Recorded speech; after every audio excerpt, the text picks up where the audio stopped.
What's up, bookworms? Welcome to episode 124 of the Cantina Book Club podcast, where readers can find interviews with authors of all genres.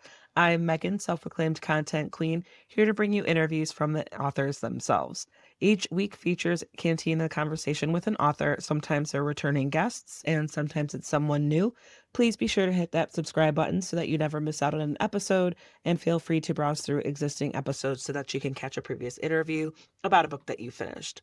Today's episode features a chat with Walter B. Levis talking about his book, The Meaning of the Murder. That book is available now. So I was surprisingly, I was pleasantly surprised by this book. I didn't know what to expect, but it's a thriller, it's a psychological suspense, and which I do enjoy, and it's just very well written, and it does tap into the human psyche of it all, if you can imagine by the title, The Meaning of the Murder. And I just really enjoyed chatting with Walter about it, even if I went on a little couple of rants about anything or we got into it. Some spoilers may or may not pop up in these conversations, but the episode is more enjoyable if you've read the book.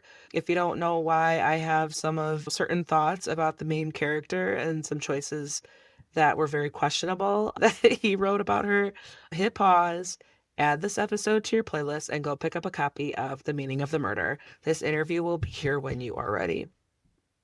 Just a heads up that I often use adult language that expresses my feelings toward these authors and their work, whether the characters need to get their shit together or I'm saying what the fuck for making me feel things. Just please be mindful around listening ears. But without further ado, get ready, grab your favorite drink, and here is Walter B. Levis. So today we've got Walter B. Levis. We're talking about The Meaning of Murder. That book is available now. Walter, thank you so much for joining me today. This book was a doozy, character and plot driven, and a lot of messiness. Like the characters were self aware. I really liked learning and meeting them and following their journeys of all this messiness you've got going on. I'm excited to chat a little bit more about it today. Great. Thank you. Thank you for having me. Appreciate being here. Absolutely. So to get started, can you summarize the book so that people can follow along with the conversation? Sure. Let's see. As it says on the back cover, the premise of the book is it's the father of a modern Orthodox Jewish family who works as a bank compliance officer in New York. And he discovers that his bank is funding terrorists in violation of the OFAC laws. So he turns whistleblower. He goes first to his own bosses, and they ignore it because the banks are making a lot of money doing this. All of this actually happened. The book is a work of fiction, but these things did happen. And there was one case in which a compliance officer who did turn whistleblower disappeared. And that's what happens in my novel is he's very torn about this turning whistleblower. His wife is against it. She feels it's dangerous and she feels he's done his part. She's told his bosses and that she should let it go. He feels very torn, partly because of his identity as an American Jew. And he feels that this bank has blood on its hands and that he feels an obligation to do something about it. When he disappears, he leaves behind his wife and 3 daughters. And the story involves what happens to those daughters and how they cope with this. And the middle child, much to the family's surprise, she takes her Ivy League degree, and instead of becoming a lawyer like everyone expected, she becomes a police officer and eventually becomes a detective. And she's actually quite obsessed with trying to understand what happened to her father because it's a cold case, which is what happens if no body, no murder. So he's been missing all these years. And she's trying to understand what happens. And eventually she meets somebody who does know what happened to her father. And the book is an exploration of both this sort of family drama and this question of her trying to solve this crime. So that's a sort of a synopsis of the plot, so to speak. Could say just one other piece Yeah. about it right at the head of this, at the top of this idea, is that it's very much a sort of a hybrid family drama crime story. Frankly, that made it difficult to get it published in some ways because it's pushing the boundaries of the police procedural kind of a book. I have Sure. a background in as a reporter in the police world and Yeah. also as an auxiliary police officer in the NYPD. But I was interested and I remain really most fascinated by crime novels because I believe they can be a kind of lens for moral inquiry. That a crime is really a kind of the way I sometimes like to describe it, it's a sort of a rupture of the human soul and it really ripples outward. And Touch on that. Like this when I say it's like a plot driven but also character driven, it's you I could tell that you really dug a little deeper with the character personalities and the psychoanalyzing. Because oh god, Eliana, she is very much flawed, but she's so self-aware, you know, like, to an extent, because until she, like, starts to really, like, lose it, and other than that, like, Eliana, there's a point where it's like, "Oh shit, she's losing it," you know what I mean? Like, and you know, she's just I feel like if she didn't have this kind of family, like, if she didn't have a mom and 2 sisters, if she didn't have Danny, if she didn't have, like, her circle of her job, like, the network in her job, I feel like she coulda gone way off the deep end and really, like, just spiraled and not been kept in check, because even though, like, there are people who are, like, kinda keeping an eye on her and they care about her, and she knows it, and that's why she like, is so secretive, because she's like, "I you they know, don't need to know about this, because if they did, they would become they wouldn't." She knows that they would be much more involved and be pushing on her more you know. to be like, "What are you doing? You need to take a step back. This is you're becoming obsessed. We're worried about you," things like that. Yeah. This is something I'm interested in, is that what happens to us as we pursue justice? And that's a complicated question, I believe, that to what extent do we have our own kind of red lines that we feel we wouldn't cross. And this question of the inner journey is very interesting to me. And I think that's what you're picking up on is that she's very involved in an inner journey, which is partly in the title of the book, the meaning of the murder. What I'm interested in is this exploration of meaning, basically, that the three sisters all experience the loss of their father in very different ways Right. and the book's title, I could say this maybe to whether someone's read the book or not, but the book's title comes from a famous book, and there's a quote from it at the start of the book, a famous book by Viktor Frankl called Man's Search for Meaning. And Frankl was a survivor of the Holocaust in the camps, and his book was written shortly after he was liberated from the camps. And what he's getting at in his thesis of his book is not just that meaning can be found in the face of suffering. That's the usual takeaway from this book. But I think he's also saying something more subtle than that, which is he's trying to push this notion that meaning is something we are responsible for. Sometimes it's put this way that Frankl is saying we shouldn't ask what is the meaning of life. We should be asking what is life asking of us, and that meaning is situational. Meaning depends on how we respond, how we take something in, how we experience it, what we do with it.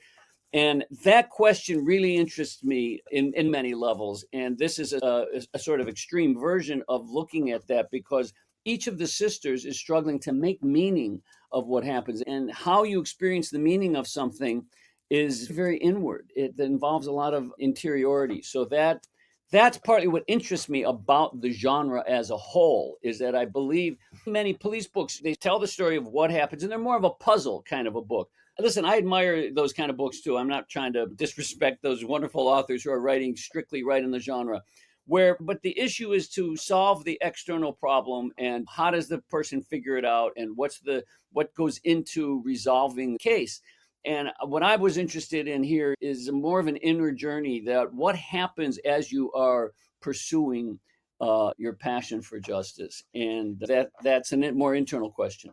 Yeah, absolutely. Piggybacking off of that, because you have multiple points of view in this story, and Savoyan, if I'm pronouncing that right, Yeah, that when you mentioned storytelling and like kind of the crime fiction aspect, detective, procedural, things like that, it's there's a way to tell the story where the reader doesn't know, so they're following along with the sleuth, or the reader does know and they're watching the story, watching the character figure it out and find out, like outside, like fourth wall, like Right. so I feel like there's just multiple ways to tell the story in the same genre, and Uh, so picking up on that, and it's like there are authors who decide to do it one way and then you decided to do it another way because Savoy, it becomes clear, I wouldn't say early on, but like we know, like, oh, he's is he the guy? He's the guy. Because we got the prostitute who's that's her point of contact early on. Then that's why she gets this lead. And she's like, oh, one of my Johns or whatever. And then we meet the John and we're like, wait, so what actually happened? So, like, even with my personal reading experience, and I take notes and everything, and I'm like and it's funny to, like, review my notes, and I'm like, "Oh, I was totally off base. I was totally wrong." I was like and then they come unhinged, and then they get regulated a little bit. So you could swear too, just an FYI. yeah, yeah, yeah, So yeah, where I'm like, "Wait, what the fuck?" Like, in my yeah. notes, and because I like tracking my emotions and my reactions that way. But yeah, it's fun to see that as a reader for myself, like, to be like, this Savoyan character, and it's like, okay, I know something, or maybe it's like you blended that a little bit. Like You the know, reader knows it or the reader's finding it out with her, but then we see the point of view that Eliana doesn't see. I so appreciate what you're saying. One of the most satisfying reviews that I've gotten is a critic who said this is a book for connoisseurs of the genre.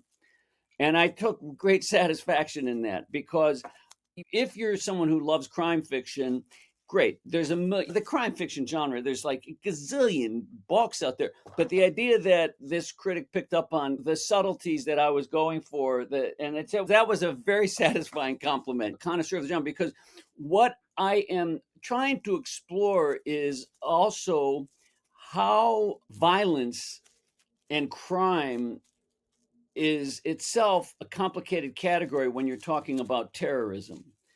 Remember, the overall context of this book is that this bank is funding terrorism. And Yeah. terrorism, and this in- was a, the, terrorism is a really complicated kind of political violence. It's political violence that differs from war, and it's also involves criminal acts that differ from normal crime. So that intersection, that blurring of the boundaries, is very much what interested me. It made the research for this book just fascinating. My background is in journalism, so I love research. That's partly what I always have Yeah. loved about research. And it's incredible what people will open up and talk about if you establish the sort of trust. And some of these are old relationships and people who know people, but both military folks, law enforcement folks, I had people in counterterrorism experts, and they were open to talking about their experiences and their feelings on these questions. And none of the characters are based on an individual person. Everybody is like every fictional creation, in my view.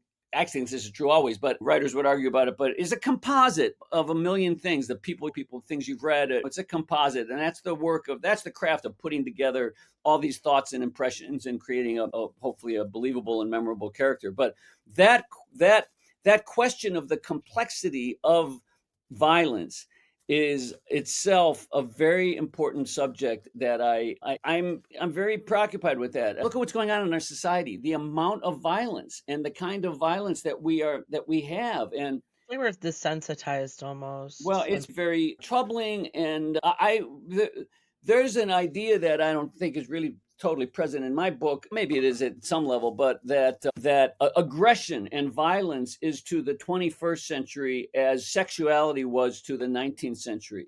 That the Mm, Victorian era involved all of this sort of repression of sexual impulses and that here we are now really struggling to recognize just what violent creatures we are, how much we are all capable of violence, the role of aggression in our lives. These are some of the philosophical issues that I was very interested in trying to get at by telling this story. yeah, and then it's like through okay, so I kind of piggybacking off of that topic, your background, your professional and even personal experiences, was there anything that kind of like really helped you in approaching this story? And just like skills that maybe you didn't expect to like transfer over, stuff like that? Yeah, let's see what's the best way to answer that. About I sure. I graduated from the Medill School of Journalism in way back when in like 1990-ish. And what I took away what I took away from journalism is that it's essentially about going out into the world to ask questions. In fact, I had one professor who say that to be a good journalist, you need to be able to go up to total strangers and ask them questions. Audacity. Yeah, and hopefully they're good questions and they're interesting, and honestly, part of what drove me away from journalism, I Mm, still remember the day when I said, "I don't know that I wanna keep doing this." I had an assignment, there had been a terrible what they call MVA with fatalities, a motor vehicle accident with fatalities, and my editor wanted me to go out and talk to the mom who had just lost her kid in a car accident, and I partly felt like, I don't. This is. I know what she's going to say. She feels she's devastated, but it was like a pro forma kind of an interview that I hated doing. Now, that's like kind of the darkest side of journalism. The more interesting side is to be able to ask people who are in positions of power to talk about what it's really like, what's really going through their mind, what the considerations are. right. That's the sort of, but the basic skill was this question of going out there and interviewing people and getting folks to talk with you. So that was the coin that I think I traded on all throughout. And some of these are personal relationships, so that's a little different. But this going Sure. out and talking to people is what journalism is all about. And I could say something else about this that might be interesting to your listeners, which would be, what's the difference between trying to be a journalist and trying to be a novelist?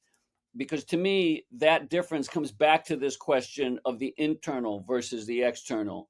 That Right. that a journalist is very focused on the external situation, and that as a novelist, I can explore the inner life more directly by really Kind of trying to like say what it's like. little bit more creative freedom, right? Like, and also piggybacking off of that, the research, because I love asking authors about research because I feel like it's so easy for you to fall down rabbit holes and get sucked in, even one particular thing that you need clarification on. And then, like, I've spoken to authors who are like, I got sucked down a rabbit hole for 4 hours that made 2 sentences in the book. So I kind of want to explore that with you and maybe anything surprising that you learned.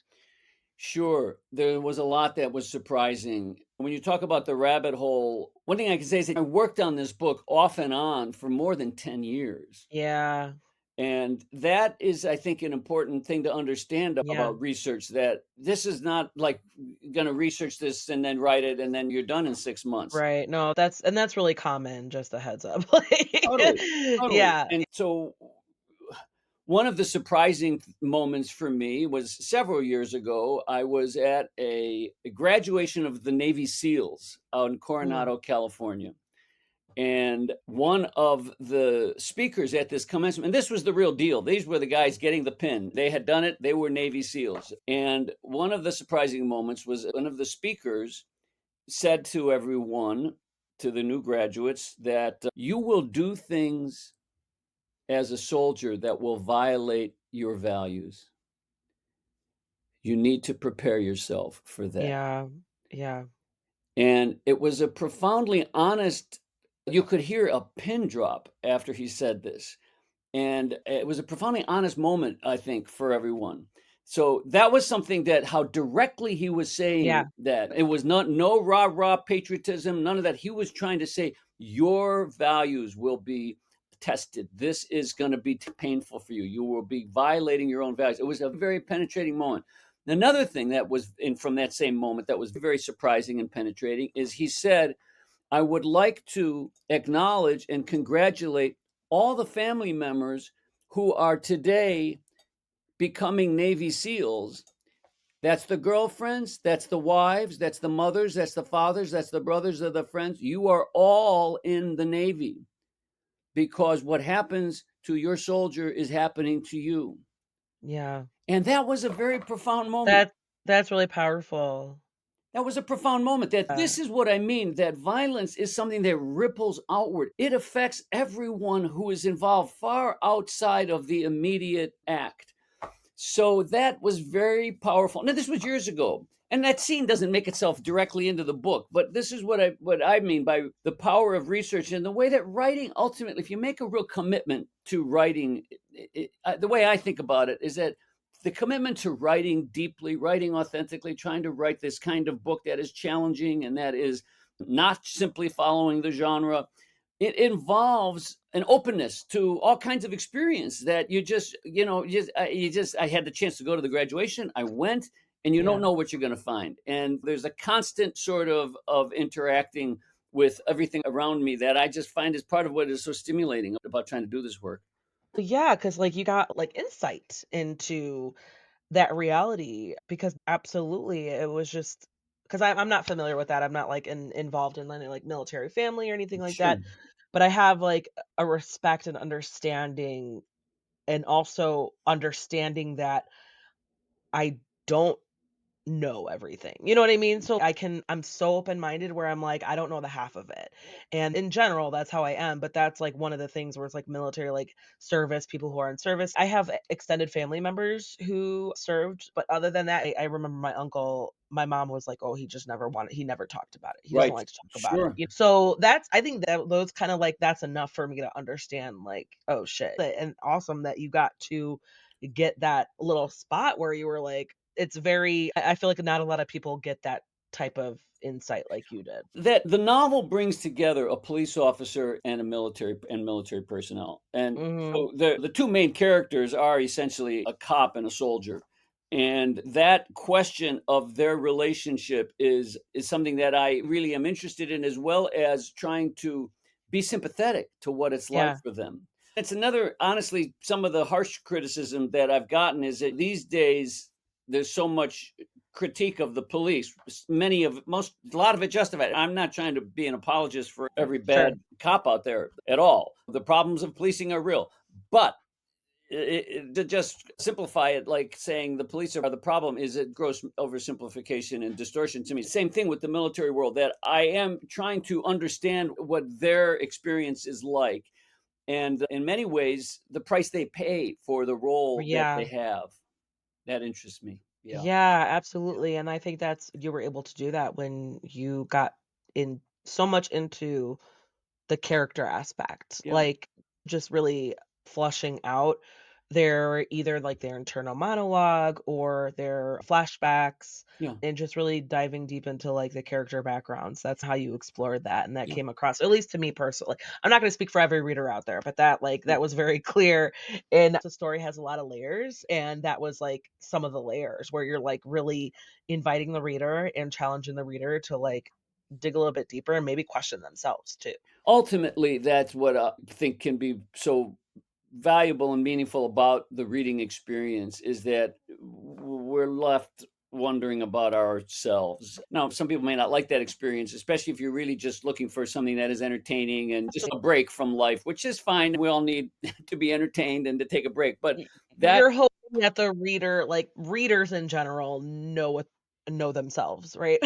you want, I think this is not my idea either. At the start of my book, I do quote this very famous line of Franz Mm, Kafka's, let me see if I can find it real quick, which is he basically says, "A book must be the axe for the frozen sea within us." And that's a yeah, famous quote from Franz Kafka. I like to have that kind of experience myself as a reader, and it is what I'm going for with writing a book that is challenging of our assumptions about violence, about love, about the nature of attachment, and this thing that you're picking up on with the interior journey is part of my focus. It amazes me that, for example, I've talked to cops who there are some cops who feel very sure of the meaning of their work, that they are serving, they're protecting, they're all in, they believe in it, they're idealistic. And I've spoken to other cops who are absolutely cynical about yeah, the work, that yeah. the job is crazy, the world is phony and cruel and corrupt, and the same job, two different people.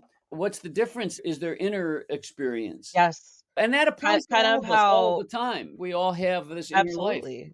It just reminds me of what you said earlier or in referring to the title, it's like it's up to us like, the meaning is on based on the person. Like, the person gives meaning. Their brain, their Yeah, personality gives yeah, meaning, their experience gives meaning yeah, because the meaning of murder will mean something to me will mean completely something different right, for you like because you are right. you have so many years of experience, like, inside the frame, like, in on the job, asking questions, not just, like, professionally, like, for your role, but then also on the outside and asking questions Yeah. and researching and stuff like Yeah. that, and, like, the aspect of journalism, it's I totally sympathize with that because it's like you obviously have a passion with finding the truth and researching and all that, but then, yeah, there's a level of sensitivity that you have to have, even though it's like, I need these answers. I know that you're going through something horrible right now, but I need some details. And it's like, how do you approach that? To me, that's I couldn't do it. It couldn't be me. So I have so much respect. And so like with law enforcement, but also the media is under fire a lot of the time. But it's a double-edged sword. It's like, how are you gonna get the information? How is the word gonna spread? How is the truth gonna spread? But then it's again the meaning, how they choose to present that information Right. and what do and it just reminds me of so many, like, just aspects, not just in storytelling, but in real life too. It's like yeah. What you're saying touches on I have so appreciated the people who have read this book and enjoyed it because that they those readers are the ones who are seeking that inner experience. And I really appreciate that because we're, especially now, as you said, with social media and everything, we're inundated with messages. We're Mm, inundated with meanings that are trying to compete for our attention. So, how do we sort this out? How do we? So, to sit down with a book that is going to take you on a journey that involves the inner life I really have appreciated, like you say, folks who are open to doing that and are interested in that. And I do, there does seem to be a small number of us out there. Hopefully, we're still in the game. There's something else that I would like to say, though, about trying to understand my experience as a writer of yeah. writing this book. The seed for all of this goes back to 9/11. I was in New York City on 9/11. My daughter was about 2.5 years old. And what I most remember was I was in the Bronx, so I'm far enough away from ground zero that I don't feel danger, I don't feel any danger, but it was not I could still smell Yes. the smell was in the air. And at one moment I was out in this little playground with my little baby girl, and I had this overwhelming feeling of wanting to protect her. Ugh, And I had holy shit. Like, before like, moments before you realize what was happening? no, this was after I knew. No, by this point we knew we were under attack. Okay, okay. And I could smell the destruction down there, and I had been shielding her from the headlines. I didn't wanna have the news on. She was a little girl, she's like Yeah. really, she was, when in 2011, she was 2.5 years old, so almost 3. So I but m what I'm trying to bring out is how I had that sense of all I can do is try to help keep her safe. At that point, I wasn't an auxiliary police officer. I didn't have a uniform. I couldn't help any other way. And Mm, but that desire to and I was that desire to help was an overwhelming feeling. because you're like you have that personal experience where you it's almost you obligated because, like, you have that knowledge Well, and that experience. I was reminded of how in that moment, by this point we know we're under attack, and in fact, at that time the Air Force jets were circling New York. Yeah. And every once in a while, they would circle around, and I was a naive American in the sense that it was like, "This doesn't happen here." I really was in that Yeah, category of just it never just the idea that this could happen here was really foreign to me. I'm not right. proud of that, but there it is. I really was in I that. was 14 when it happened, and I was so ignorant. I was why is this such a big deal?" And my dad was like, "Are you kidding me?" Yeah. Everybody's experience, like, it's, "Oh, where were you when that happened?" And everybody knows. Everybody can recall that exact moment. Yeah, yeah. And I was reminded of my father who did serve in World War II, that he volunteered to be a paratrooper because he wanted to be one of those people who could go behind enemy lines. He wanted to be as Mm, engaged as possible in the fight against Nazism. And well, a loose cannon. I had Or, like, he's brave, but also he's, "No, let's go." he had that impulse, and I could identify with that in that Yeah, moment. yeah. And what do we do? We're under attack. How do we deal with this? What's going to happen? All I had in this image of my little baby girl, and the love I felt for her was so overwhelming in that moment. So in some ways, that was the seed of this, is that I was trying to get at this question of both the family, the most personal aspect of experiencing the reality of political violence and the larger external questions of like what how does this happen, because the book Yes. is very much an exploration of some of the machinations of the war against terror, It is of because how you it kind of works.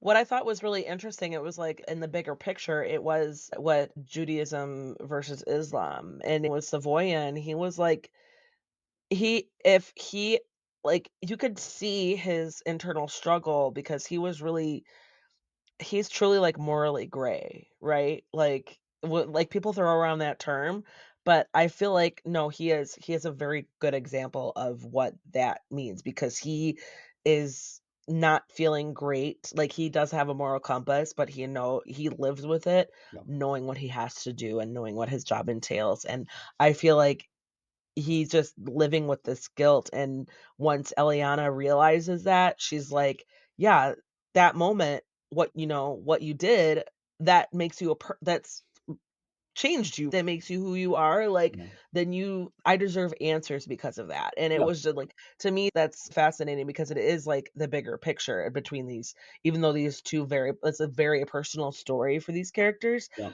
but it ripples, and the bigger picture is these 2 entities, these 2 parties, yeah. and how these, radicalized groups feel like what they need to do, and these characters who get caught in it. Yeah, yeah, and I wanna clarify, I'm not in any way trying to suggest Judaism versus Islam or Sure, anything, but yeah, I'm not in any way trying to suggest that, but both of these characters are very involved with their faiths. yeah, And Eliana grew up in an Orthodox Jewish family, and she leaves that, and then there's a sense of what that meaning is now to her. yeah, The similar dynamic with the Islamic soldier, he has left the faith, but is still struggling to maintain the meaning of the faith. That ambiguity, which again is a large philosophical question that some readers may find overwhelming, that's the sort of intensity that I'm going after with this book. I'm a Jewish American, and I own that, and that's complicated. It's a complicated identity. I think all of yeah. us have these complicated identities. We dig in there enough, nothing is simple, and that sort of conviction that nothing is simple, if we look hard enough at our own identities, is partly what the book is trying to get at. And that we play this out. There's no safe place on this. You have got to go forward and live your life as someone, as something. So how are you going to do that? I could tell, like, for you as a storyteller that you weren't biased. I I could tell, appreciate like, that.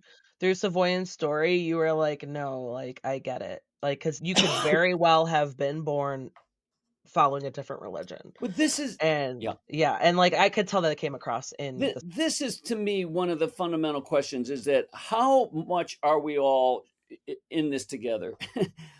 And when it comes, how much more productive would society be if we asked ourselves that question? I was trying to take seriously. Listen, I had a chance to interview people who have themselves had to deal with and commit acts of real violence, and they talked to me about what it was like, and I had great respect for the price they've paid for that. And there's a question of, you seem like a very nice person. If I put you in a certain kind of extreme conditions, what are you capable of?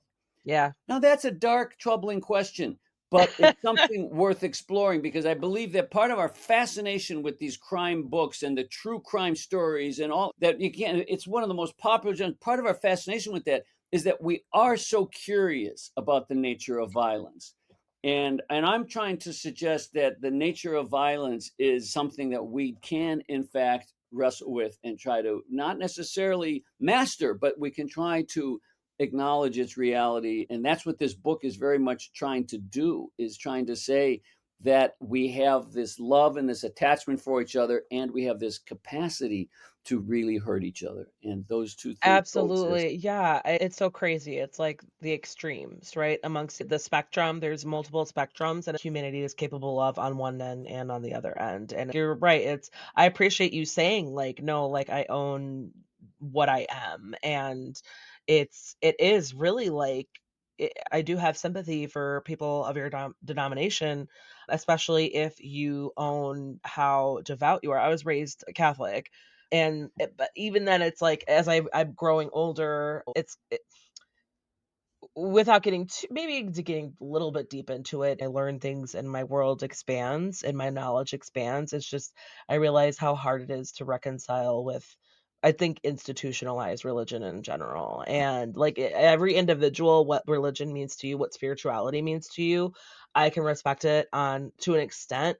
But like just the more I learn about the powers that be and the heads of these institutions, and also how people use basing their outlook on the world and how they feel like, oh, they have a right to impose that outlook based on certain notions. And also, I'm not thrilled that Catholicism and Christianity in general is based on the patriarchy. And it's just like, oh no, the basis is the man, like the umbrella. I saw that diagram and I just remember I was like, no, fuck that. Like where it was like God and then the husband, the man, and then the woman falls underneath that, and then the children. And I value my individuality and my independence. And so I'm like, I have just a capacity to be equal as you. Just because you have so for my vulgarity, just because you have a penis does not mean that you automatically make you in charge because you had no control of that. You were not can have not controlled whether you're born a man or a woman, where you're born, your skin color, your race, like your religion, things like that. It's like there's so many things like just oh, you're in charge because you're a man. Like I'm no, fuck that. So No. but the older I get and the more I realize. So that's why I'm like I have 2 little boys, and they're, like, 5 and 8, and I'm, like, fucking terrified because I know they could be, especially with the technology like we spoke about, it's like they could be just as impressionable. And when you're talking about violence and stuff, I try to tell them, like, 'cause it's video games and they, like, joke around and stuff, and I'm like, "Why are you saying that?" And they're like, "No, we're just joking." I'm like, "Okay, just so you know, that's like, I don't like that you're joking about violence, or you shouldn't joke Yeah. about violence." And, like, it just With it's just so many, like, again, like, the layers of with it. this kind of philosophical digression that you are having here as part of your experience is very much, I think, in line with what the book is trying to do too. Yeah, The main character, Eliana, is aware of being a female in a dominantly male world of yeah. law enforcement, and that is one of the major subtexts that she's working on. She's concerned about losing touch with her sensitivity, and I think this is part of the dilemma we all face, that when it comes to aggression, there's a time and a place for it, and Yep. how do we manage that capacity for that at the same time that we don't want it to overwhelm us? She's very much on that edge. I think there's a gender piece to this. There's all of these sort of stereotypes.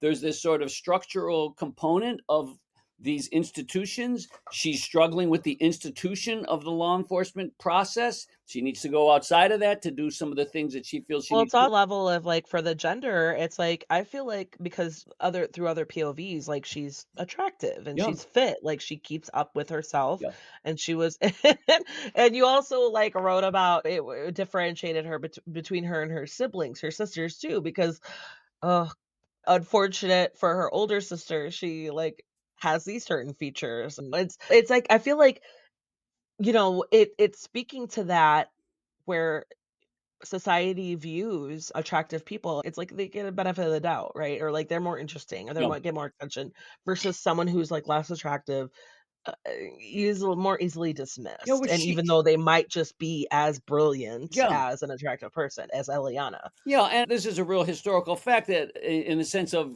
a cop who wants to get their detective shield needs to try to get themselves into a position where they can get that shield. And what my character does is she goes to work in the vice unit and she works undercover as a prostitute in order to get that shield, and it's part of her overall strategy for her career, and she's conflicted about it.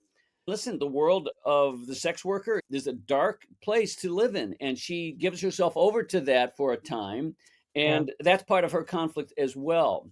So this is where hopefully the book is offering a lens into these kinds of complexities, and I appreciate that you really seem to have gotten into some of that. So that's what I'm That's just after. like the reader in me where I don't know, I think my brain's just always working, and I always try to just have, and I guess I'm thankful for it and also my effort.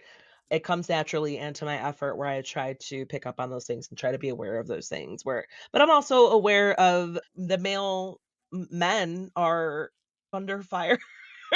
at times too. Like, I try Yeah. so hard to, like, be aware of all that. Yeah. Ultimately, the book is trying to suggest there's something in the human condition that is a challenge for all of us. And that's how to be able to do the things we need to do and always keep our humanity in view. Yeah. Soldiers face that, police officers face that, and ordinary siblings face that with each other. So that complexity is what I'm I'm after. sorry, one thing that, like, just popped into my head, if we're talking about, like, gender and just Eliana is as a character, like, the incident with the cat, it was like that could be arguably, like, gender defying because you know what who are like I guess maybe not, but I feel like, harm to animals is definitely, like, an indication of certain things. You hear Yeah. about it with men a lot, like, or with younger Yeah. kids, like, not a lot of women, and What then when she would did that, I was like I remember in my notes, like, "Oh, she's losing it." Yeah, Like and she is indeed on her way to a nervous breakdown. And so you talk about research. I spent time in the Bedford Corrections Facility for women, and Okay. Oh, I bet that was really eye-opening for you. it's an interesting shattering of stereotypes, and, there's a lot of things to say about it, and I'm not trying to suggest anything simple about having an awareness of female Rage? incarcerated people who are Sure.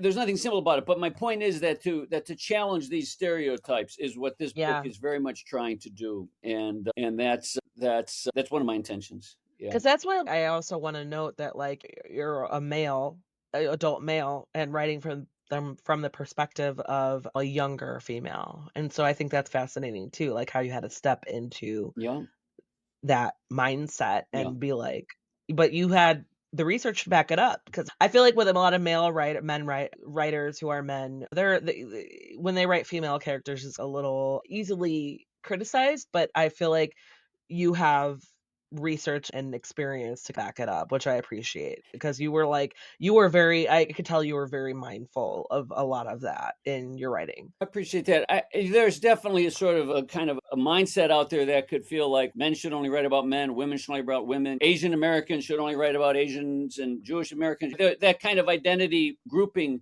That's why you have sensitivity readers. That's why you do your research. That's why it's like I like reading all types of genres and I eat books like strawberries. So I read enough where I can compare. I have enough to compare. And when I get the opportunity to speak to people like you, the authors, it's really cool to hear you flesh it out.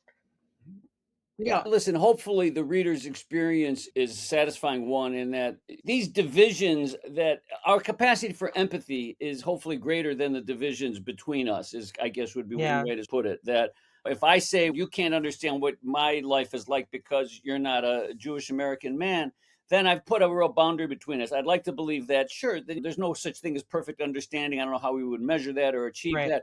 But the idea that there's some you have the capacity to understand me because of the capacity for moral imagination, for empathy, for human sensitivity to each other. Hopefully, that is greater than these divisions, and if not, we are stuck with a lot of fragmentation. But Yeah, this book is it's this is there's a character from a male point of view, there's characters from female point of views, and again, it hopefully is compelling on the page, and that again. What's been most satisfying is this kind of like the review that said it's a book for the connoisseurs of the genre. That if you're just looking for a straightforward police procedural, right. that's not what this is. But if you're interested in some of these other kinds of questions about moral inquiry and the inner journey of what it's like to be confronting violence, this is a family that is having an ordinary life, and then suddenly they are caught up in this global war on terror. And all of the sudden, they are part of this very public political machinery that has invaded their personal lives. And that disruption has all sorts of inner consequences. And that's what I'm trying to explore. Absolutely, absolutely, and I feel like you could've I don't know, I'm like, could you have made it a series? Probably. Well, Like, probably. Probably is so much more under the hood where you could explore more. yeah, some of folks have said, "Is there going to be a sequel?" And who knows? I'm working on right now is it not a sequel, but I'm working on another novel. Well, and I can edit this out. I'm a little mad that Savoyan just, like, disappears. He's like, "Oh, I got another job." and then she never Yeah. hears from him again. But I also love that she and Danny had another shot because he's so, like, hung up on her. I love him. Oh, I good. love male yeah, I loved him even though it's like I feel like readers, like, almost any type of reader is even almost any type of person has been there, where they're just like, ugh, like, either the one that got away or, like, they recognize their mistakes in the relationship or they're like, no, like, they can't get over them, and it was like like, he knew her, and he was so important to her, even if she didn't, like, maybe realize it, but even, like, when she needed help, she was like, "Ugh, I need Danny." Like, Yeah, she yeah. and I love that, but I love Danny as a character. I just felt so sorry for him, and I was rooting for I him, and appreciate I that. That means a yeah. lot to me, actually. That means a lot to me because he's the good cop. He's a good guy. He's trying to do the right thing. He's not a perfect guy. He's flawed. He drinks too much. He does this and Yeah, that. But no, I appreciate that. I appreciate that. And look, yeah. the idea that there's a sort of unresolved quality to the book is partly intentional. That there's a lot of resolution at one level for Eliana. Yes. She has begun in one place and ended in another place, and it's another thing that interests me about the genre that in many crime books, the main character really stays the same. It's the situation that changes. And what I'm interested here is that I want the main character to undergo some Yeah. changes, psychological growth, inward development, and the situation itself might not be resolved. But what happens is that our inner experience has changed the meaning of the Yeah, situation. I totally understand why you did that because you gotta end the book somehow. You gotta end it some way, and I think that was really because I think it was just because as a reader, from my experience, you developed such a powerful exchange and dynamic with these 2 people, and then I think I felt for her because she was just cut off. She was cut off because like, Yeah. she didn't know because he was like, "Yeah, I'm gonna help you." Um, and then he was like, "Drop me off, like, I gotta sorry." And then he still, like, laid out all the resources for her, but then I think maybe it was just a personal preference, like, I totally get why you did that, but I was also like There's a larger question at stake in the soldier's attachment Yeah, yeah, because yeah. one of the things that also I got from talking with military folks is there's an idea out there that the soldier should be unattached because then he's going to be just focused on being a warrior. But I spoke to other guys in the military world who say that in fact the best warrior is also a lover because the Mm, warrior who knows love knows what he's fighting for, yeah, and that makes him a better soldier. So being someone who understands love will make you more capable of knowing what you're fighting for, will make you a better soldier, as opposed to thinking that your attachment is going to divide you and make you a weaker person. So there's more than one way to look at this, and I think yeah, that that dilemma is partly what I'm after dramatizing. absolutely. Okay, I'm gonna throw this at you. It's a two-parter. What were the most challenging parts to write? What were the most enjoyable parts to write?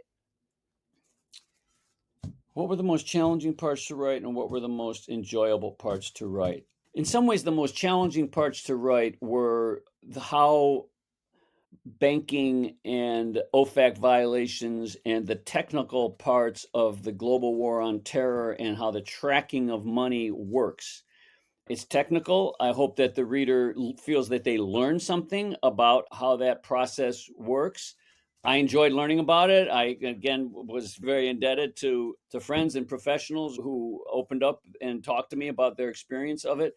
So that involved a lot of absorbing a lot of knowledge and absorbing a lot of complicated information that I didn't want to just, it wasn't an essay on explaining all that. It needed to be embedded in the story. So that was very challenging to write. What was the most enjoyable part to write? Enjoyable is a tough word for me as a Especially, well, writer. for the subject matter, right?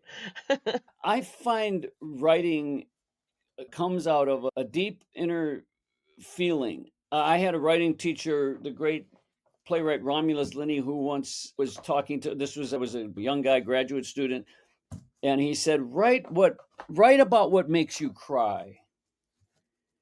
And it was a compelling piece of advice that sort of stopped everybody in their tracks and put a little hush over the room. This was at Columbia University in their MFA program. And it was like, "Gee, that doesn't sound like fun." But that's what his advice was, and I identify with that, that the experience of the tenderness and the tension and the darkness is all part of that. Write what makes you cry. It's about finding there is a way in which, for me, writing does involve sort of finding the tight muscle and then rubbing it, the thing. But the interpersonal stuff, this inner journey, these exploration of these ideas, this is was I don't know if I'm going to say enjoy because it's a funny word, but it there's something very satisfying. In the same way that, listen, you all know the experience of when you do cry, you feel better. Got that quality. Romulus Linney's advice, write what makes you cry. It's like, then if you can go into that and do that, then there's a release that happens. There's something maybe not enjoyable, but something satisfying about doing that. And the release. Yeah. Yeah, you find that the weight that lifts off of you. Yeah. I can And you respect that. Yeah, and I think writing has that quality. It's like you're trying to get something out. I've also heard writers talk Absolutely. about you're trying to extrude this thing that's inside you and you want to get it out. And when do you know when the book is finished? When it's out of your system, when you can be done with it, when it's finally quiet in there. I find when I'm writing, You have a little bit of peace. the book wakes me up at night. The voices, you hear them. There's a way in which you're trying to write to be free from it. So do you have a journal on your nightstand where, Absolutely. like yeah, Absolutely. yeah.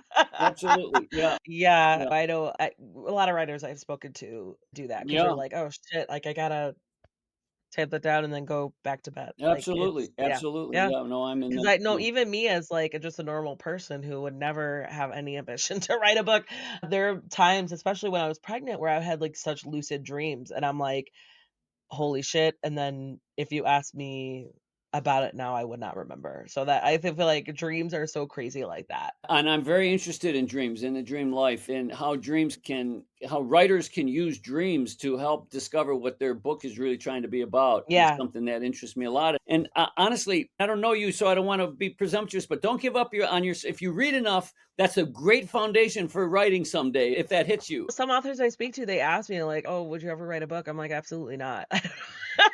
Because I feel like I just love too many appreciate and am interested in and enjoy a bunch of different Fair genres, enough. and I feel like I also hold myself to such a standard Yeah. where I'd be like, I don't even wanna approach it. Listen, we need readers.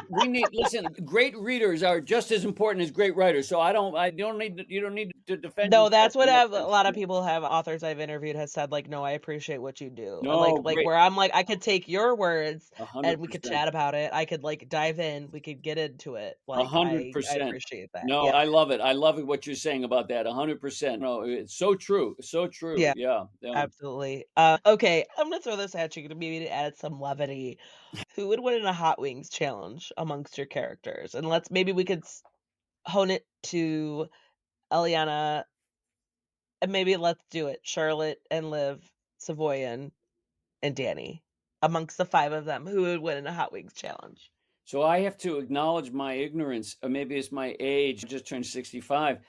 What exactly is So, is the like, challenge? okay, so if you've seen or there's a show that, like, it's called I don't know if it's called Hot Wings. Maybe it is called Hot Wings. Basically, how it sounds is how spicy there's a show with Sean Evans.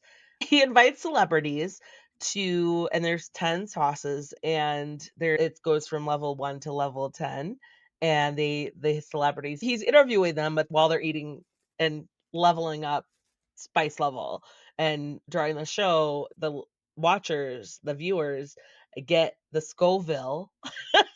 We see how spicy it's supposed to be. If when you're talking about spice level 1 to 10 on, like, chicken wings, which of your characters would be able to do, like, the hottest of the hot I get it. versus Now I think I see. other Yeah, characters who would be like, "No." yeah. No, I think now I think I see I think I see what the metaphor. The 2 main characters in this book, Eliana and Savoyan, cop and a soldier, would both be able to stand the tens. They would go for the tens because that's the level of intensity. They are engaged with life at that level. They've seen violence firsthand, they've committed violence firsthand, and they also are very torn and conflicted about it. And the intensity of their conflict is also part of who they are. At Yeah, the same time, Danny, who is her ex-husband, is very much trying to maintain a sort of level 5 kind of intensity. He gets it. He comes from a cop family, but he appreciates that too much intensity can be dangerous.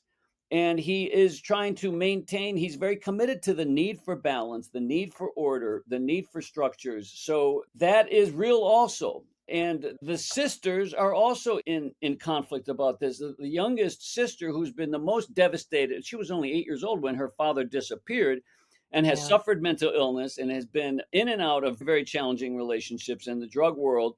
She's been burned by having a spice she couldn't handle, that it can go too far. This is dangerous and you can end up damaged. And there's very much the dynamic between the sisters, that's what Eliana is very much trying to save her youngest sister who has been yeah, traumatized by this. She had a spice that burned her. And yeah. the other sister is much more like, give me a 3 or a 4. She's very much trying to manage the danger and the hotness of that trauma by scaling it, by keeping it much further at a distance. She has found a comfortable life. She doesn't want to think about it. And that's not unreasonable either. Like, if it came to, like, level 5 or 6 or 7, she'd be like, Yeah, and and Eliana is wishes she could be a little bit more like her sister. She's aware of the fact that she is struggling to scale it back. And so although she's on one hand, she's critical of her sister who seems to be going for a comfortable life. On the other hand, she recognizes, I want more of that. I want yeah, more of an ordinary life. There's nothing wrong with what my sister is doing. So this right. question of how much spice we want and need in our life, this is itself part of what the book is trying to explore as a sort of a moral and philosophical and existential question, that how much is too much and where do we draw that line and how do we live with that? Like, they yeah, because it's like Eliana and Savoyan, they just take whatever they get.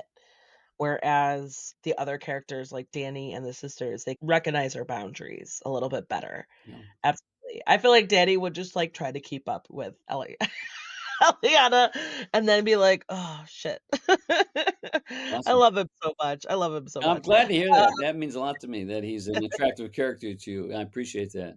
Yeah, absolutely. I think I just have a soft spot for men who are, like, 'cause he's self-aware too, right? And then he's just like, he admitted, like, he can't get over her, and I love that. Yeah, I love a man who's emotionally regulated and self-aware. yeah, That's very attractive. So yeah, that's yeah. why I was No, like, "Oh, Danny, I'm rooting for you." I appreciate that. I appreciate that. It means a lot to me because he's an important character in this whole. He does represent a whole aspect of our lives that is needed, which is that sort of humble.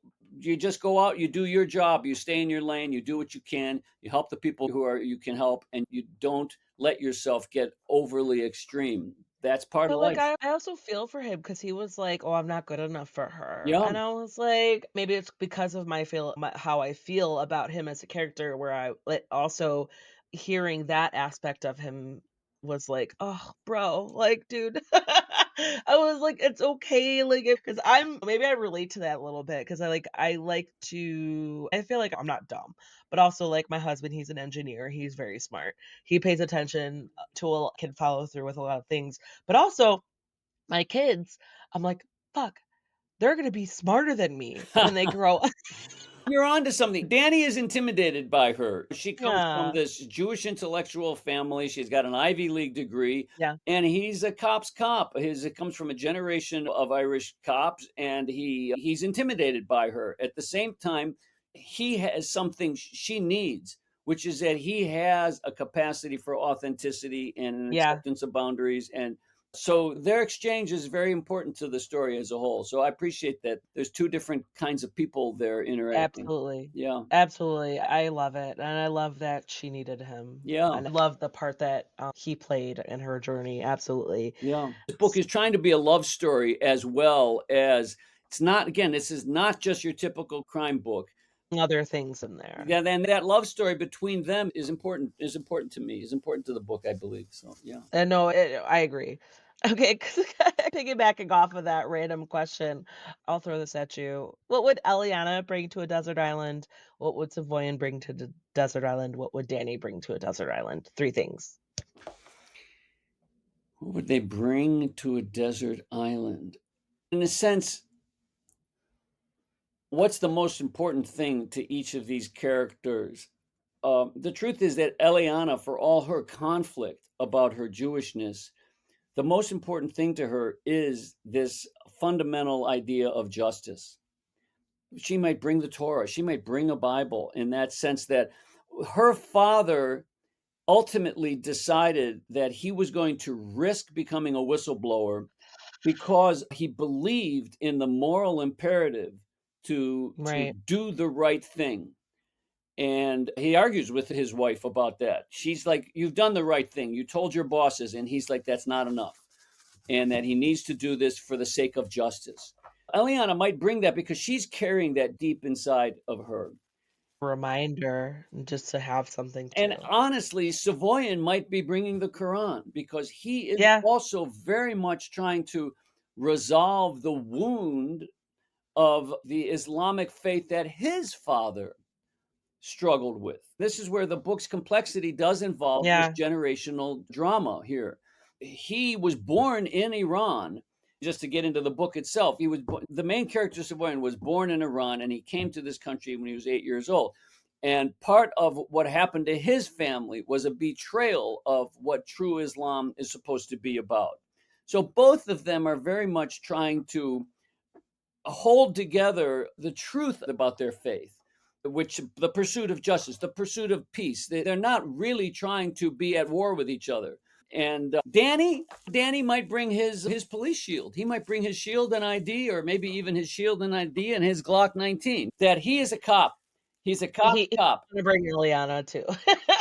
and he would be happy to bring Eliana. But Yes, what's most important to Danny is he believes in the need to maintain order, that this is what the police do. They make yeah. possible the capacity for us to get along. And he believes in that. So he might bring that with him on his desert island. Because I do think that these questions of what's most important to the characters, this is an inner question of meaning. This is about the meaning. That's what the book is trying to explore. How does holding those meanings motivate them? And also, like, if you're doing something horrible, how do you justify it? Exactly. Because that's also when Aliana finds out the truth, and Right. she's trying to, cause she has some conflict of the level of understanding that she gets Savoyan. She doesn't hate him, and it's complicated, and especially when she first meets him at the bar. It was so funny, I have it in my notes, like, "Uh-oh, she's attracted to him." Like, it was just, and there is some tension, there is some energy there, Right. but then that also that's complicates things so much. If you couldn't complicate it more, Walter, you complicate it even more, we're to be like, Mhm. there's an understanding Yeah. on top of an understanding. Yeah. And I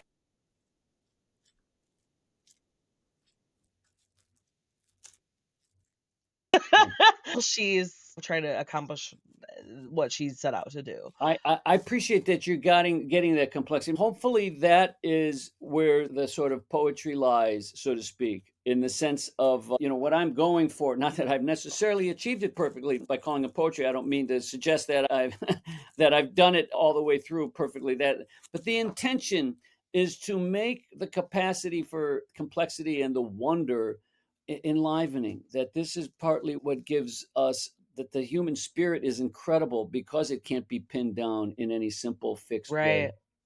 Yeah, I know, it's just ugh. I feel like we could go on it forever because there's so many layers and it's so complex and you I imagine the challenge of, like, you trying to address a lot of things in what, like, so many words, so many pages, and like, to complete this story, but, like, piggybacking off of what we were discussing earlier, I feel like you could definitely go off on it, or I feel like I would totally read Savoyan's story, Ah, great. even if it was just on him. Yeah. I would totally read just because I love Danny, I would totally read, like, even if it was a novella about him. I have had and there's some movie people who've stepped up and thought you could maybe, or Netflix series, or somebody talked about it. It's the true crime. What's it called? True Detective. There's a series called True Detective. Yeah. What I hope is behind that desire is that the characters have become vivid enough that you wonder about them beyond just the circumstances, which again is what I would say distinguishes the book from the more usual police procedural genre where when the case is solved, the book ends. Yeah, And you could want to read a sequel because you want to see him solve another case or see the next case, but it's the solving of the puzzle. But hopefully, yeah. here, what resonates is not so much the solving of the puzzle, but the question of what happens to these people and who are the people. That's where my interest in the inner That's a journey fat comes from. yeah, that's where people I've read some crime fiction and suspense authors who they write 3 or 4 books based on 1 detective, 1 police officer, 1 person, amateur sleuth, because they are, "Okay, now it's another case, now it's another case," and that's what the book focuses on. So I feel like you could totally and my opinion, you should do that because you have the experience, you have the knowledge, you have the research, you have the connections to explore where Eliana's or Savoyan's or even Danny's stories might go. Yeah, I yeah. think that's like you could build that universe, so to speak, Yeah. and I imagine you would have so much fun with it. Could be. Again, I try to write from that inner impulse of like, what's the sore that wants to be rubbed now? What Yeah. there's an inner impulse to writing for me that, again, following that idea, write what makes you cry, or write, stay close to that inner impulse for the story you want to write. And also, I don't mean to criticize writers who are writing with that sort of you solve the problem, the case, and then you go, that's beautiful and that's hard to do and that's real. The traditional crime genre, there's no shame in that at all. And I don't mean to be suggesting that I'm above and beyond that. I think it's different, though. It's different than what I'm after, which involves more of a moral inquiry, and the focus is a little bit more on the inner life of the characters than on just the external situation. Yeah, but also feel like I don't know, I feel like you haven't told their whole story. There's more to tell. Hopefully, there's more to tell. Yeah, yeah. Absolutely. So just a couple more questions before we wrap up. I'm gonna throw this at you. You don't have to answer it if you don't want to. What are there any books that you feel guilty for not reading? Any books I feel guilty for not reading? I have not ever finished. I started it, but I never finished the Satanic Verses by Salman Rushdie. I feel a little bad about that because there's a writer who I identify with because he was trying to write what exactly felt most important to him and was willing to be harshly criticized for it. And of course, paid a Uh, terrible price for it at a whole other how level. many pages is it? How far did you get into it? I read about 100 pages, but it's a very long book. And it's a very postmodern book. It's a fractured narrative. It's not an easy book to read, and so Okay, I just haven't okay. finished it. But it's something that I would like to get back to because I so admire his approach to what he thinks is valuable about literature. Because I'm trying to identify with those same kinds of things where that R it's not a question of finishing a plot. It's a question of exploring a character, and exploring exploration of character is never over. And hopefully, a character does live beyond the story, so that you wonder about the character long after you have finished the book. That's They don't leave you alone yeah, sometimes. and that would be that if you feel like you've totally exhausted the character, you've probably written a different kind of book than the sort of complexity that I think Salman Rushdie was going for. And I just admire what the price he paid for what he's done. So now that you mentioned, I should make time to go back and finish that book too.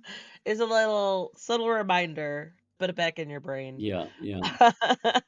Okay, so Walter B. Levis, are you working on anything? What's next for you that you could talk about?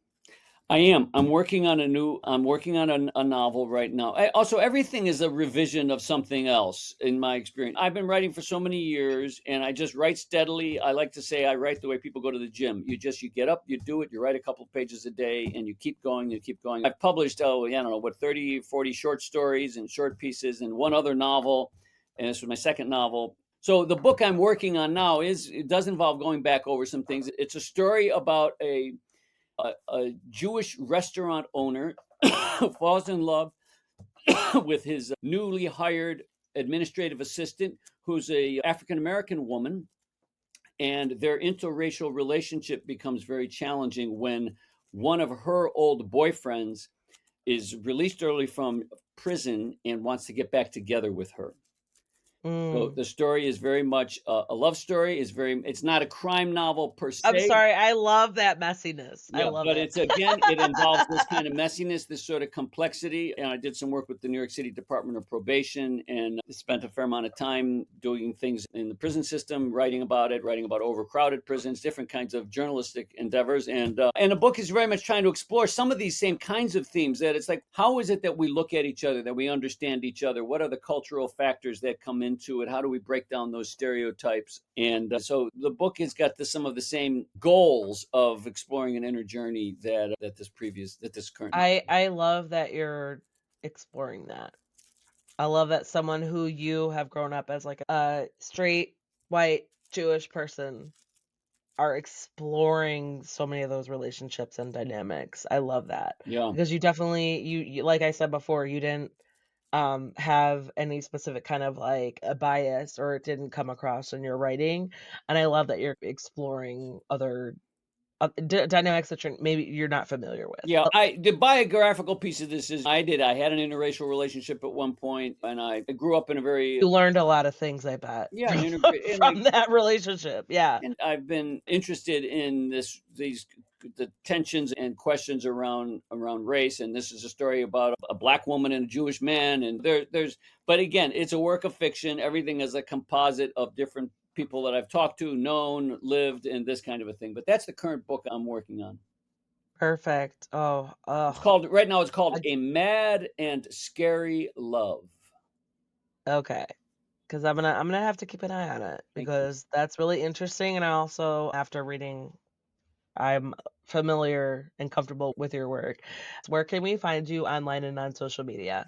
If you put Walter B. Levis in, it should pop right up. I have a website that I try to keep very updated, and there are links there to a bunch of my short stories and some essays, and you can click and link it to buy the novel there and all kinds of stuff like that. A lot of other interviews, podcasts, different things that I've done. So trying to keep Like your that up there. articles and where you've been featured in other works Absolutely. and stuff like that? Yep. Oh, I'm gonna have to just bookmark a lot of things because I think that's so cool that you I love talking to authors who are, like, fall into your experience where they're like they've written articles and stuff like that, and then they decided to, like, "No, let's write a novel." Fiction versus nonfiction. Yeah. I love reading That authors. that question of fiction, Writer's Digest asked me to write a piece on the transition from being a crime reporter to writing crime fiction. So that is on my website because that I think there is an interest in that idea. Like, what is it to write nonfiction? What is it to write fiction? And so there's a piece that I Perfect. wrote for Writer's Digest that's on there that is exactly Can you give it, like, a little insight into that if I were to ask you a question, like, what was it like moving from nonfiction to fiction? you but right now, sure, I could tell you a little bit about that. It involves being more interested in the inner life than the outer experience at some level. Like part of the key moment that this happened to me, I was in Chicago working as a journalist, and I was interviewing the then mayor of Chicago, was Richard M. Daley, who came from a very Yeah. famous. Oh So you, god. yeah, you're a Chicago person. So I was at Yep. the time I was working for the Chicago Lawyer magazine, and the new Richard Daley had just brought in a team of lawyers to work as city attorneys. And it was a dramatic departure in his approach to crime and his approach to the legal team. He brought in all these Ivy League lawyers, and it was a whole different sort of approach. And everybody was wondering what's going on here and it's Right, speculating right. as if he had. I'm wondering that as you're telling me this, like, wait, why? Like One theory is that he was trying to distance himself from the famous machine politics of his father by bringing in a kind of whole different squeaky clean sort of people who didn't even necessarily all grow up in Chicago, just a whole different sort of. So I was sent there to do this interview with the mayor about his new legal team. And I was just there as a journalist, and everything is straightforward as journalism. But what was going on in that interview fascinated me because the mayor of Chicago was chewing gum, and he would take a piece of gum, chew it, and then shortly after chewing it for a while, he would take it out of his mouth, wrap it up, and put in another piece. And it was a fascinating, bizarre. oh, you were interviewing him, Yeah, like, during yeah. And of course, this is before the internet and before this was just all in print journalism. And it was fascinating to me about what's going on with this chewing the gum thing. And it was not Did you ask him? obnoxious. Like, It was tasteful. It wasn't rude. He was just discreetly. And I think he's got a bad taste in his mouth. Is there something going on here? Who knows? And I couldn't really find a way to ask him about it without it seeming inappropriate and rude. And I wasn't there to talk you about. know, of course, yeah, sure, yeah. But when I got back to write the article, and the article was fine, it yielded good things and was about what it was supposed to be about. I couldn't shake this habit No, that it was so because, like, the fascinating. whole time you're talking about him, he's just, like, that's Very totally discreetly, it understandable. wasn't rude, it wasn't, but I was fascinated by it. But now that's and I know at that moment I was very aware of the idea that's the kind of thing a novelist could explore. But a journalist is I couldn't find I it. feel like you should reach out to, like, his assistant or his anybody on his staff who was like, "Why?" Maybe that was, like, him maybe it was just, like, a tick, like, he was like that helps him center himself, I don't know. But that's so Who that's so knows? But funny to me. that's the for me, this is just I'm offering this story as as an emblem of the difference between what the fiction writer can do and what the journalist can do. Sure, there might have been a way to find another research and ask somebody to comment on it, and then they might not have wanted to comment on They're it. like, "You okay? Your breath is fine." I Yeah. don't There's ways to make jokes out of it. Who knows? But the novelist has the freedom to take seriously what might be going on at the inner he level. probably he probably appreciated that you, like, just didn't acknowledge it at all. Listen, as most journalists know, politicians aren't going to say anything they don't want to say. It's a constant Yeah. game Oh, between. yeah. So I don't think he didn't have to worry about me, and that's how the game goes. I'm going to tell you what I think I want to say. Journalism involves all of this constant power dynamics, but I love that outlook, like, he's not gonna talk to me, in any way that he doesn't want to. Love that's how the game goes. that. In my Yeah, experience, the game is very much always set. Journalist comes into the room and people are very aware of like, oh, now what do I say and how do I do it? But again, and no shame to straight up journalism. I appreciate that. And a good journalist can deal with all sorts of inner questions and all yeah, sorts of inner realities. So I absolutely. don't mean to suggest that they can't, but No, I couldn't do what you and your colleagues do. I don't know. I think I'm just the mentality where if I don't wanna talk about it, I'll leave it alone.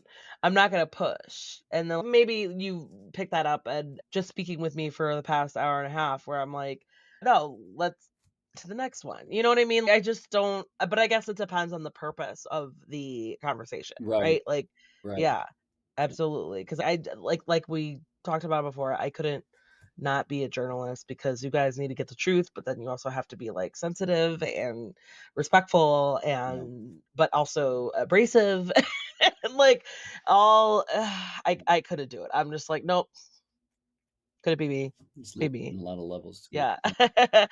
So Walter B. Levis, The Meaning of Murder, that book is available now. Thank you so much for your time, for your entertaining me on my tangents and for your authentic answers and just everything and all your time. And if and when you are releasing your next project, feel free to reach out. I'd love to chat again. I appreciate that. I appreciate that. Thank you. And podcasts like this are really doing nice service for those of us who care about books. So I appreciate what you do here. Thank you very much for including me.